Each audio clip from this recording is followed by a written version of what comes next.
बुद्धस्वास्य को नमो बुद्धाय, जय भीम, जय संविधान। साथियों, आज के इस वीडियो में हम बेहद ही महत्वपूर्ण टॉपिक पर चर्चा करेंगे। महत्वपूर्ण इसलिए हो जाता है क्योंकि इस समय साथियों Bhim army chief, Azad Samaj party के राष्ट्रीय अध्यक्ष, नगीना लोकसभा से नवनिर्वाचित सांसद चंद्रशेखर आजाद रावण जी कॉलेजियम प्रणाली का विरोध किए हैं। कॉलेजियम सिस्टम पर साथियों सवाल खड़ा कर दिए हैं, वो भी संसद भवन के बाहर तख्ती लेकर जो है कॉलेजियम सिस्टम का विरोध जताए हैं। इसलिए साथियों ये विषय खूब ज्यादा चर्चा में हो जाता है।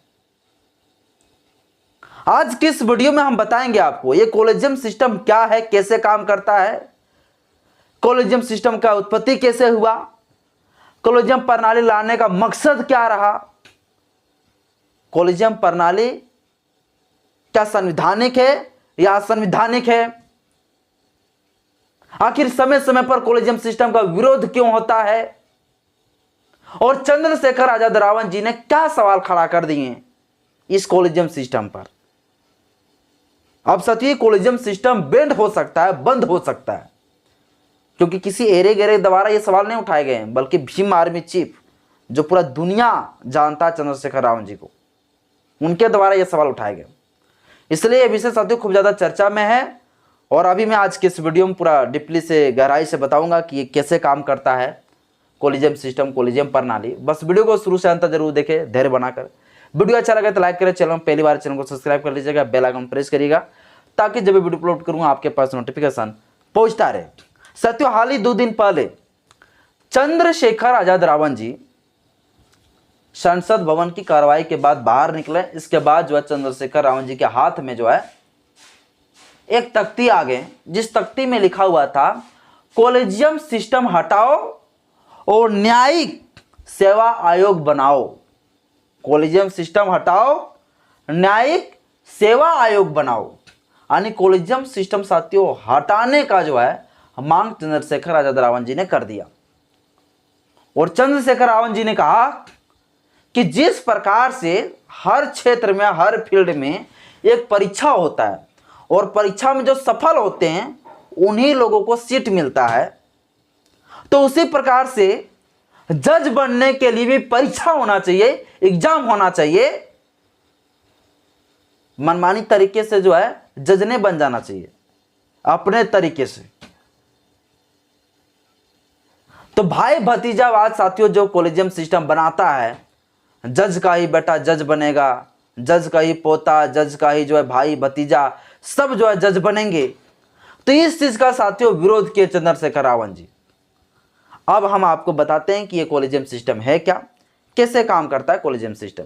ये साथियों कॉलेजियम सिस्टम जो है, ये साथियों जो कॉलेजियम सिस्टम है, ये साथियों कॉलेजियम सिस्टम जो है आया कब, सबसे पहले ये जान लीजिए।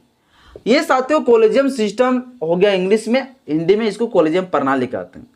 ये जो कॉलेजियम सिस्टम आया वो 3 केस के जजमेंट में आया। एक बार में नहीं आया कॉलेजियम सिस्टम, बल्कि 3 बार के केस के जजमेंट में आया। पहला केस है 1981 का। 1981 में साथियों आप लोग सुने ही होंगे एसपी गुप्ता बनाम भारत संघ, बनाम भारत संघ, भारत संघ, इस केस का जजमेंट साथियों एक हो गया। दूसरा फिर साथियों आया 1993 में एक केस। 1993 में साथियों जो केस आया उस केस का नाम है एसआर बोमई बनाम, एसआर बोमई बनाम, बोमई बनाम भारत संघ। इसके बाद तीसरा साथियों जो केस का जजमेंट आया वो जजमेंट आया 1998 में आरएस, 1998 में आरएस दलवाई बनाम, दलवाई बनाम, बनाम भारत सरकार, भारत संघ। ये साथियों 3 केस के जजमेंट से जो है ये कॉलेजियम सिस्टम आया। किसी संसद ने, पार्लियामेंट ने इस सिस्टम को, इस नियम को नहीं बनाया, इस प्रणाली को नहीं बनाया। किसने बनाया? तो सुप्रीम कोर्ट खुद जो है ये 3 केस के जजमेंट के बाद सुप्रीम कोर्ट ने एक ऐसा सिस्टम बनाया जिस सिस्टम का नाम पड़ा कॉलेजियम सिस्टम। जिस कॉलेजियम सिस्टम का क्या काम है, तो उस कॉलेजियम सिस्टम का साथियों काम है जजों का नियुक्ति करना और जजों को ट्रांसफर करना। किस कोर्ट का जज कौन बनेंगे, किस जज को ट्रांसफर कहां किए जाएंगे, यह सारा कुछ साथियों काम किसका होगा, तो कॉलेजियम सिस्टम का होगा, कॉलेजियम प्रणाली। यानी कॉलेजियम प्रणाली साथियों एक छोटा सा एक संगठन की तरह बनाया, हालांकि काम यह छोटा नहीं बड़का बड़का करता है। बड़का बड़का मतलब क्या, सुप्रीम कोर्ट हाई कोर्ट के जजों का नियुक्ति की काम कर रहा है, अगर ट्रांसफर की काम कर रहा है, तबादला की काम कर रहा है, तो ये तो बड़ा काम हुआ ना। लेकिन कॉलेजियम सिस्टम को हम छोटा इसलिए कहते हैं क्योंकि कॉलेजियम सिस्टम में मात्र जो है 5 सदस्य होते हैं, और यही 5 सदस्य लोग तय करते हैं कि कौन सुप्रीम कोर्ट का जज बनेगा, कौन चीफ जस्टिस बनेंगे, कौन जो हाई कोर्ट का जज बनेगा। यही कॉलेजियम सिस्टम में साथियों जो 5 लोग होते हैं वही लोग तय करता है। तो ये कॉलेजियम प्रणाली एक छोटा सा तो संघ है, लेकिन इसका काम बड़ा बड़ा है, जो संवैधानिक वाला काम करता है, जो संविधान को मर्डर करने वाला काम करता है। तो ये साथियों 3 केस जो है, ये 3 केस का जजमेंट अगर आप पढ़ना चाहते हैं तो पढ़ सकते हैं, डिस्क्रिप्शन में नहीं होगा तो PDF डाल दूंगा, या तो आप गूगल में सर्च मार के आप पढ़ सकते हैं ये 3 केस के जजमेंट को। ये 3 केस के जजमेंट के बाद जो है ये कॉलेजियम सिस्टम साथियों निकला। और ये कॉलेजियम सिस्टम क्या है, तो ये कॉलेजियम सिस्टम साथियों जजों का नियुक्ति और जजों को ट्रांसफर करने के वाला जो है एक सिस्टम है, एक प्रणाली, एक संगठन है, जिस संगठन में जो है कुल जो है सदस्य जो होता है, कुल जो सदस्य होते हैं वो साथियों 5 होते हैं। कुल सदस्य कितना होते हैं, 5 होते हैं। 4 सदस्य होते हैं कौन, जो सुप्रीम कोर्ट के जब बड़े बड़े जो है जज होते हैं, वरिष्ठ टाइप का जो जज होते हैं सो होते हैं। इसके बाद साथियों एक जज होता है CJI, chief justice of India जो होते हैं, मुख्य न्यायाधीश जो होते हैं सो। तो टोटल मिलाकर साथियों कितना हो गया, तो 5। ये 5 ही जस्टिस साथियों जो होते हैं, ये 5 ही जस्टिस साथियों कॉलेजियम में जो होता है, वही 5 जस्टिस लोग ये तय करते हैं कि सुप्रीम कोर्ट का जज कौन बनेंगे, हाई कोर्ट का जज कौन बनेंगे, किस जज को कहां पर ट्रांसफर किए जाएंगे, तबादला किए जाएंगे। ये सारा कुछ जो तय करते हैं यही 5 लोग मिलकर करते हैं। जो साथियों क्या है, ये संवैधानिक नहीं बल्कि ये असंवैधानिक है, असंवैधानिक है, असंवैधानिक है। ये जो संविधान में इसका कोई प्रोविजन नहीं, कॉलेजियम का कोई चर्चा नहीं कि इस प्रकार से जो है जज का नियुक्ति होगा। अब सोचिए सुप्रीम कोर्ट में जो जज है वही जज अब तय करेंगे कि कौन जज बनेंगे। और सबसे बड़ी बात तो यह है साथियों कि इस कॉलेजियम के तहत कोई परीक्षा, कोई एग्जाम नहीं, सीधे जज बन जाओ। और इस कॉलेजियम के तहत साथियों जज वही बनते हैं जो ये कॉलेजियम में जो 4-5 लोग होते हैं, यही 4-5 लोग अपने अपने रिश्तेदार को, अपने अपने करीबी को देखते हैं और उनको कहता है भैया आ जाओ तुमको हम जज बनाते हैं, और अपने रिश्तेदार के लोगों को जो है जस्टिस बनाते चले जाते हैं। यहां चलता है नेपोटिज्म, यहां चलता है भाई भतीजावाद। कोई एग्जाम नहीं, कोई परीक्षा नहीं, SC ST OBC का कोई जज नहीं बनना। सिर्फ जज कौन बनेंगे, तो जो लोग रहेंगे कॉलेजियम में उन्हीं का पूरा रिश्तेदारी, उन्हीं का जो करीबी इंसान रहेंगे, करीबी लोग रहेंगे, वही लोग चीफ जस्टिस बनेंगे, वही लोग न्यायाधीश बनेंगे। जो कि आप देख सकते हैं पूरा न्यायपालिका में कब्जा किसका है, 95% सिर्फ बड़े जातियों का है। जनरल कास्ट के लोग जो फॉरवर्ड है उन लोगों का ही जो है सबसे ज्यादा आपको जस्टिस मिलेंगे, क्योंकि कॉलेजियम है, कॉलेजियम में कोई चुनाव नहीं होता है। जो सबसे नजदीकी रहा आ जाओ, आ जाओ जज बन लो, जज के कुर्सी में बैठो, एक लॉलीपॉप खिला दिया जज बन गया। अपना बेटा हो, अपना बेटी हो, अपने नाती हो, पुता हो, इन लोगों को जज बनाते हैं। ज्यादा करीबी है तो बस एक लॉलीपॉप में काफी, तुरंत जो है जज बन जाओ, जज के कुर्सी आइए, स्वागत है आपको कुर्सी में, जज में, और जज बना देते हैं। तो ये कॉलेजियम सिस्टम साथियों कोई परीक्षा वगैरह नहीं होता है, एकदम सीधे जो है इस कॉलेजियम प्रणाली में जो 5 लोग होते हैं, एक CJI होते हैं और सुप्रीम कोर्ट के 4 वरिष्ठ जज होते हैं, वही लोग तय करते हैं भैया कौन जो है बनेंगे किस कोर्ट का जज और किस जज को कहां पर होगा ट्रांसफर, यही लोग तय करते हैं। हालांकि सिफारिश लेना पड़ता है किससे? राष्ट्रपति से। सिर्फ एक छोटा सा कंसल्ट करता है और कुछ नहीं। अगर ये कॉलेजियम सिस्टम जो ये 4-5 लोग जो तय करेंगे वही चीज राष्ट्रपति को मानना भी पड़ेगा। 2 बार भेजेंगे भाई। अगर एक बार भेजा कि हम इसको झारखंड का जज बनाने जा रहे हैं इस व्यक्ति को, और राष्ट्रपति कह दी कि नहीं नहीं उसको हम वहां का जज मत बनाइए, फिर दोबारा अगर ये सिफारिश भेज दिया कि हम उसी को बनाने जा रहे हैं, तो औकात नहीं है राष्ट्रपति को कि ये टाल दे। एकदम जोर एकदम सुप्रीम कोर्ट के कॉलेजियम के लोगों ने जो चालेगा जिसको जज बनाने वही बनेगा।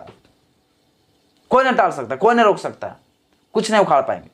तो कॉलेजियम सिस्टम साथियों एक संवैधानिक है। संविधान में कोई आर्टिकल में कहीं भी अनुच्छेद में जो इसका प्रोविजन नहीं किया गया जज का नियुक्ति के बारे में कि इस तरह से कॉलेजियम प्रणाली के तहत होगा। जजों का नियुक्ति के बारे में चर्चा किया गया है संविधान में। तो किस तरीके से? तो साथियों किया गया है कि जो देश का जो राष्ट्रपति होंगे, जो राष्ट्रपति होगा उस राष्ट्रपति के द्वारा जो है जज का नियुक्ति होगा, प्रेसिडेंट के द्वारा जज का नियुक्ति होगा। जो आपको मैं बता दूं साथियों, आर्टिकल 124 का क्लोज 2, आर्टिकल 124 का क्लोज 2 के तहत जो है उच्चतम न्यायालय का जज को नियुक्ति की बात करता है। किसके द्वारा होंगे? तो राष्ट्रपति जी के द्वारा होगा। यह राष्ट्रपति तय करेंगे कौन जज बनेंगे या नहीं बनेंगे।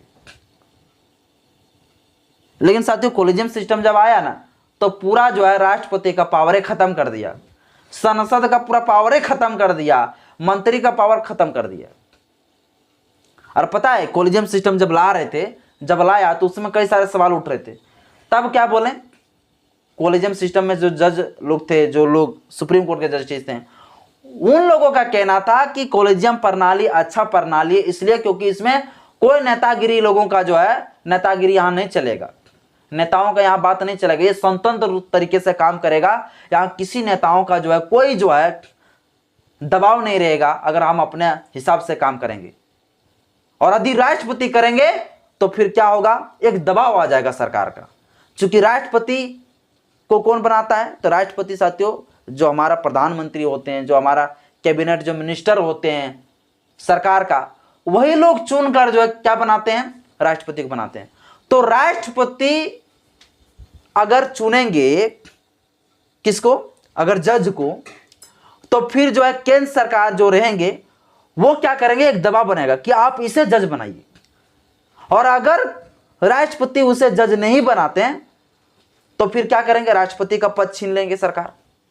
तो इसलिए साथियों कॉलेजियम सिस्टम जब आया तो जितने जस्टिस थे इन लोगों ने यही चीज जो है बोला कि देखिए अगर कॉलेजियम सिस्टम नहीं होगा, अगर राष्ट्रपति नियुक्ति करेगा तो यहां सरकार के हिसाब से काम चलने लगेगा, सरकार का दबाव आने लगेगा न्यायपालिका में, और अंत में न्यायपालिका जो है एक पक्षपाती करने लगेगा, स्वतंत्र तरीके से काम नहीं करेगा। इसलिए कॉलेजियम सिस्टम लेके आए। तो कॉलेजियम सिस्टम का साथियों फिर भी आप विरोध क्यों होता है? तो इसलिए विरोध होता है कि नहीं, क्योंकि कॉलेजियम सिस्टम के माध्यम से जो लोग जाते हैं उनका एग्जाम भी नहीं होता, परीक्षा भी नहीं होता है। एग्जाम होना चाहिए, परीक्षा होना चाहिए, तब उन लोगों को जो है जज बनना चाहिए। इसलिए साथियों इसका विरोध होता। अगर एग्जाम होता, राष्ट्रपति महोदय, राष्ट्रपति लोग अगर एग्जाम करवाते हैं तो SC ST OBC समाज के सभी लोग एग्जाम देते हैं, जो क्वालिफाइड होते वही लोग जाते जज बनते। तो सबसे पहले साथियों असंवैधानिक इसलिए क्योंकि 124 क्लोज 2 का उल्लंघन है। जो 124 का क्लोज 2 के तहत यह कहा गया है तब न्यायालय के जजों का नियुक्ति राष्ट्रपति करेंगे। इसके बाद साथियों आर्टिकल है 217 का क्लोज ये, जिसमें उच्च न्यायालय के जजों की नियुक्ति की बात करता है। उच्च न्यायालय की जजों का नियुक्ति कौन करेंगे? तो उच्च न्यायालय का भी नियुक्ति करेंगे राष्ट्रपति महोदय के द्वारा ही किए जाएंगे, राष्ट्रपति जी के द्वारा किए जाएंगे। लेकिन साथ ही ये दोनों आर्टिकल का उल्लंघन करके कॉलेजियम प्रणाली को, कॉलेजियम सिस्टम को लाया गया, जो अब बिल्कुल साथियों असंवैधानिक है। ये कॉलेजियम सिस्टम के वजह से ही आज SC ST OBC के लोग जो है जस्टिस में नहीं दिखाई पड़ते हैं। अगर जज नहीं है SC ST OBC का तो ये कॉलेजियम सिस्टम की वजह से साथियों, जब हर चीजों के लिए जब एग्जाम हो सकता है, 4th ग्रेड का जो कर्मचारी होते हैं उनके लिए जब एग्जाम हो सकता है, तो इतने बड़े जज के पद के लिए एग्जाम क्यों नहीं होना चाहिए? होना चाहिए साथियों। और इसलिए साथियों कॉलेजियम सिस्टम का विरोध होता है, और कॉलेजियम सिस्टम का साथियों विरोध में भी करता हूं। हालांकि जो जस्टिस ने और जो कॉलेजियम प्रणाली के लोगों का कहना है कि इस तरह से सरकार का कोई दबाव नहीं रहेगा, स्वतंत्र तरीके से काम कर पाएगा। उसके अलावा भी तो रास्ता है भाई, उसके अलावा ये रास्ता है एग्जाम कराने का। अगर सरकार एग्जाम कराने लगे तो ये सब धीरे धीरे कॉलेजियम सिस्टम खत्म हो जाएंगे, सरकार एग्जाम करावे इसके ऊपर। तो ये सिस्टम को साथियों खत्म करना चाहिए, और सरकार इस चीज को तभी बदल पाएंगे जब एक विधेयक लेके जो है संसद में आएंगे और लोकसभा राज्यसभा से जब बिल को पास कराएंगे, तब साथियों कॉलेजियम सिस्टम बंद होगा। वरना कॉलेजियम सिस्टम जब तक रहेंगे तब तक न हाई कोर्ट ने सुप्रीम कोर्ट में हमारे लोग जज बन पाएंगे, कभी नहीं बन पाएंगे जज। और चंद्रशेखर आजाद रावण जी साथियों इसलिए इसका विरोध कर रहे हैं क्योंकि बिल्कुल यह असंवैधानिक है। इसलिए चंद्रशेखर रावण ने तख्ती में लिखे कॉलेजियम सिस्टम हटाओ और न्यायिक सेवा आयोग बनाओ। भाई बस साथियों चंद्रशेखर आजाद रावण ने जो ये आवाज उठाया सही या गलत है, मुझे कमेंट बॉक्स में अपना राय जरूर बताइएगा। आज के इस वीडियो में इतना ही। जय भीम, जय संविधान, जय विज्ञान, जोहार।